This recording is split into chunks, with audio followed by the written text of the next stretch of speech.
morning. Hi. Ano si pangalan na to, ma'am? Nicole po, Hi, Nicole. From what parish po? from San Antonio de Padua Parish, Agdao. Ang layo ng Agdao, no? Ma'am, ma'am, what do you expect from our event today? It's my first time to attend this event because dili mo po ko taga HDC and I expect that I will further deepen my faith with Christ and also deepen my understanding on the cross and its celebration on the feast day po. Thank you, Miss Nicole. Now, I really agree with Miss Nicole, no, na this Yes. celebration today, it is all about strengthening our faith. No? It is more than fun, it's more than festivity, but today it is all about understanding what is cross means. So no? in short, in this fiesta celebration, this is the faith factor. Exactly. Sir Jose, I will ask again one more from the parish, our Yes, friends you from may. the parish. Okay, sino magvo-volunteer po sa inyo? Nicole, Miss Nicole, sino ang gusto mong susunod sa'yo? Si Pearl. Alright. Hello, Pearl. Miss Pearl, good morning. Ano sa'yo pangalan, Miss Pearl? I'm Pearl May Sadaya po.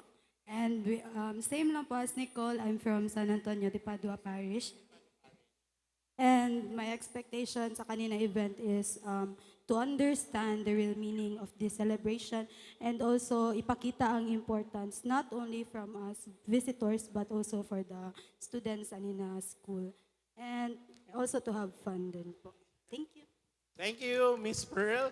Thank you, everyone, from our delegates from the parish or San Antonio de Padua Parish of Agdao. Alright, so speaking of faith, Sir Pao, it is the best characteristics of Holy Cross that it offers Catholic education. Yes. So, unlike non-sectarian schools, aside from the academic level, we also form the spiritual and the affective level. Yes. After all, Sir Jose, the school, this is not just an ordinary school. For me, this is not just an ordinary school because this school built because we have a mission that is aligned with the Catholic Church. And I Yes. think that is the most important part of this institution, that we are not just educating the young minds, but also inspiring them to be the missionaries of the world. So, without them, without these people, we could not deliver Catholic education to you. So, let us acknowledge our religious education teachers. Ayan. So, tayo-tayo, mga re-ed teachers. Oh, wow! Ang mga So, let us give them a round of applause. Ayan. And so, ato sa silang pangutan noon kay... yung, Pangutanong po natin sila. So, Brad Puloy, you know what to do. Mamili tag duha ka re-ed teachers. Oh, yeah. Pangutan-o nato sila. Okay, nangutan naman tag students kayo na Sir Pao. Yes. Teachers po. Okay, teachers na naman. Ang hirap talagang i-match yung energy ni Sir Paul talaga, no? Grabe. Alright, Sir Paul, take it away.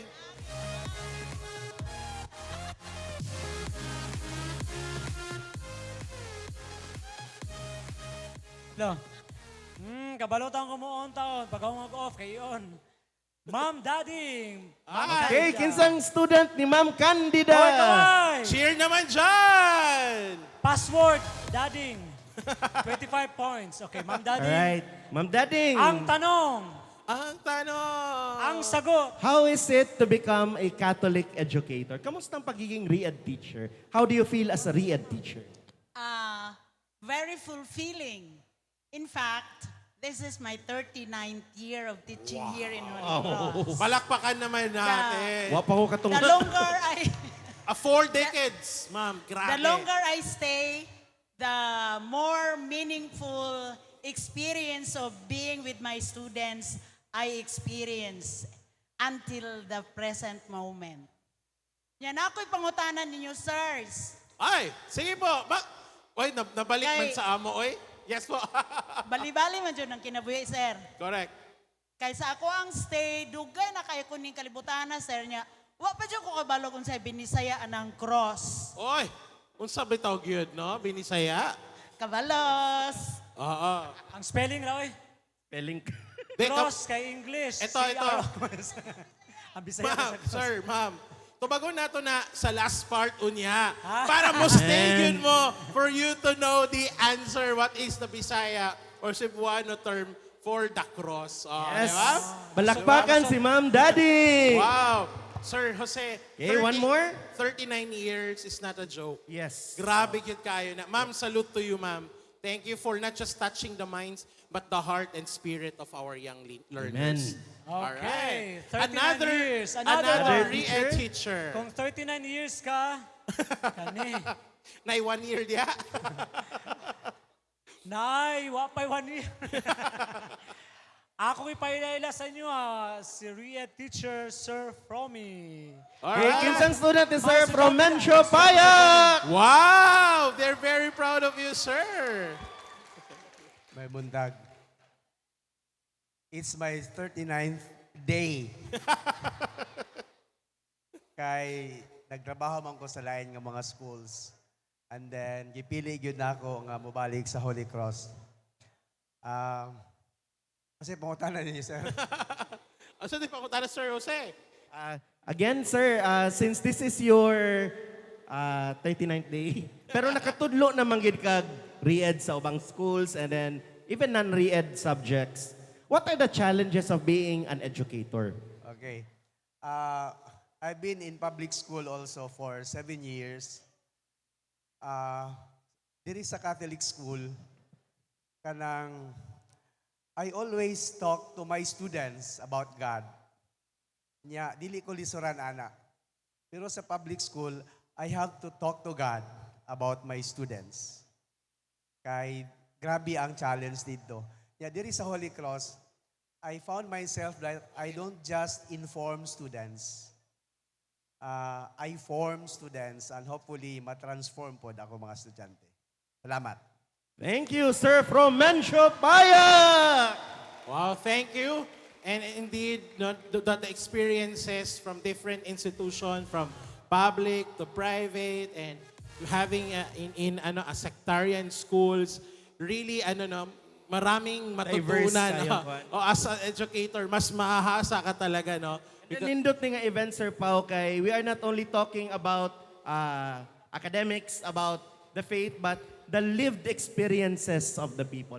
Your experiences, both students and teachers alike. And also, sir, Imahen, I will also interview mo na lang, no? Kasi re-ed teacher naman din to. Sir, ikaw din, kamusta naman yung experience mo as a re-ed teacher, and what are the most beautiful encountered so far? And For the experience, well, I am still almost 2 years here. It is a bittersweet experience. wow. No? And then the most beautiful encounter, Yes? nasa first floor. All right, sige, so much for that. No, wala ko yung reaction. Galing sa first, take note first floor. First Alright. floor. Okay, so this time, we will now welcome a very important person who will share us something about the faith, especially the Jubilee year of 2025. Yes. Every gathering like this is more than just a program. It is a